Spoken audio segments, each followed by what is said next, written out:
Saudara-saudariku, umat Tuhan dimanapun Anda berada, saya ucapkan selamat pagi, berkah dalam.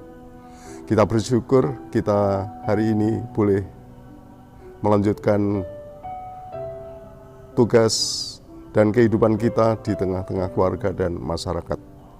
Saya ingin mengajak Anda sekalian untuk mohon berkat Tuhan, juga menimba tuntunan Tuhan lewat sabda Tuhan pada hari ini. Kita dengarkan sabda Tuhan dari Injil Santo Matius bab 17 ayat 22 sampai dengan 27. Kita awali dengan membuat tanda kemenangan Kristus dalam nama Bapa dan Putra dan Roh Kudus. Amin. Tuhan sertamu dan sertamu juga. Inilah Injil Yesus Kristus menurut Santo Matius. Dimuliakanlah Tuhan. Pada waktu Yesus dan murid-muridnya bersama-sama di Galilea, Ia berkata kepada mereka, "Anak manusia akan diserahkan ke dalam tangan manusia, dan mereka akan membunuh Dia, dan pada hari ketiga Ia akan dibangkitkan." Maka hati murid-muridnya itu pun sedih sekali. Ketika Yesus dan murid-muridnya tiba di Kapernaum, datanglah pemungut bea bait Allah kepada Petrus dan berkata, "Apakah gurumu tidak membayar bea 2 dirham itu?"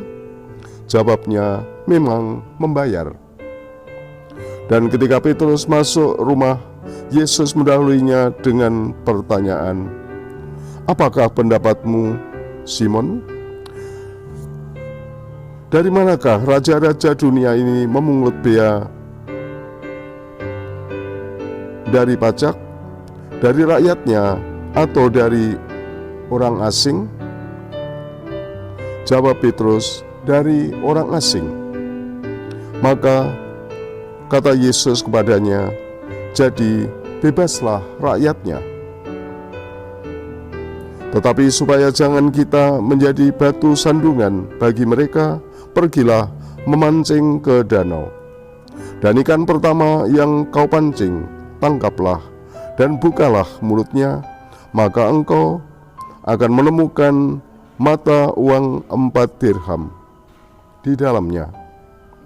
Ambillah itu dan bayarkanlah kepada mereka bagiku dan bagi kamu juga." Demikianlah Injil Tuhan. Saudara-saudara yang dikasihi Tuhan, 5 hari lagi kita akan merayakan 17 Agustus, peringatan hari ulang tahun kemerdekaan negeri kita. Ya, kita bersyukur karena kita boleh hidup sebagai masyarakat Indonesia yang sungguh membanggakan dan memberi harapan akan masa depan kita bersama. Kita diajak untuk sungguh-sungguh hidup sebagai warga masyarakat yang baik. Di dalam bacaan Injil tadi, Tuhan Yesus juga tampil sebagai pribadi yang memasyarakat, yang dengan rendah hati itu hadir di tengah-tengah masyarakat. Tuhan Yesus hadir di dalam budaya masyarakatnya. Tuhan Yesus hadir sebagai orang Nazaret. Tuhan Yesus sungguh-sungguh terjun dan sungguh-sungguh memasyarakat. Semangat Tuhan Yesus inilah semoga juga menjadi pendorong bagi kita untuk sungguh-sungguh hadir di dalam masyarakat kita itu sebaik-baiknya.